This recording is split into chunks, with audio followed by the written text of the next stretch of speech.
Great. Okay. Um, on a visit to the Brooklyn Museum, I checked my backpack in the lobby.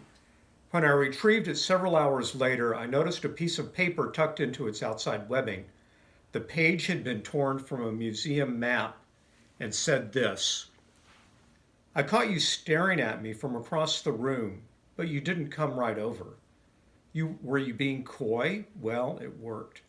Maybe you felt the need to see the others, knowing that I would seize your full attention. You held your hands behind your back, resisting your desire to touch me. I longed for you to come close, but we had to keep our distance under the watchful eye of another. You slowed, staying long enough to see all sides of me. You quietly traced my contours with your looking. I am wondering how I appeared in your eyes. I don't know if I am projecting, but you seem to be trying to uncover something, as if I held a secret for you. So did you get what you wanted from me?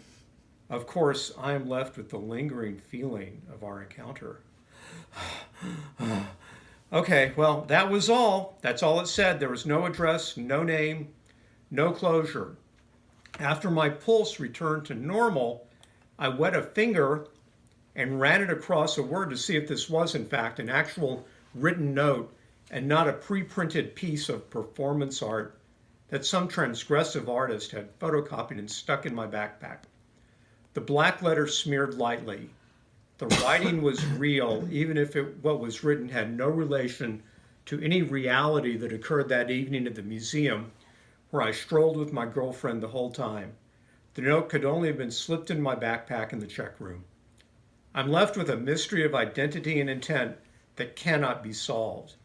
This happened 40 years after other notes popped up in my locker in high school. The similarity in anonymous teasing targeting is remarkable. Somebody knew how to get into my head, first in 1975 when I was a teen, then 40 years later. I still have the notes of High School Confidential.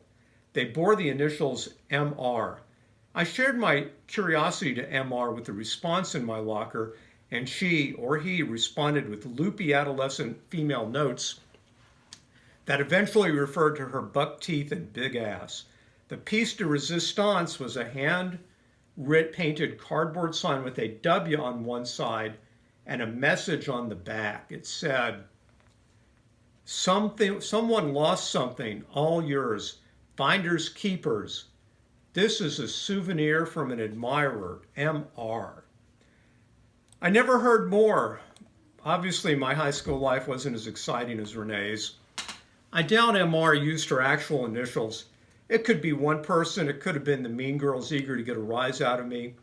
Well, I snapped on that bait like a hungry catfish in the Rio Grande. So who was MR? Who was the Brooklyn note writer? I don't know. However, the Brooklyn story has a coda that surprised me as much as the original letter. In 2020, 5 years after my 2015 blog post about the note, I received this comment on my blog, Mission to Moscow. Hi, I was just going through old papers and found this exact piece of paper amongst my things. I had forgotten about it until now. Like you, it was placed in my backpack when I visited the Brooklyn Museum in 2015. I thought it was real as well, but now I'm thinking it was performance art. I haven't been able to find anything else online about it. I wonder who the artist is. I replied, I'm curious, how did you happen to find my post on this mysterious episode after 5 years? He said, I typed the text into Google search and your post popped up. I'm thinking about contacting the Brooklyn Museum to see if they know anything about it. Curious, I copied part of the note's text into a search engine. Indeed, only my blog post mentioned it. How many such notes were slipped into backpacks in Brooklyn? Did MR teleport herself 40 years into the future from Texas to Brooklyn for one more round of teasing? I'll never know. Thank you.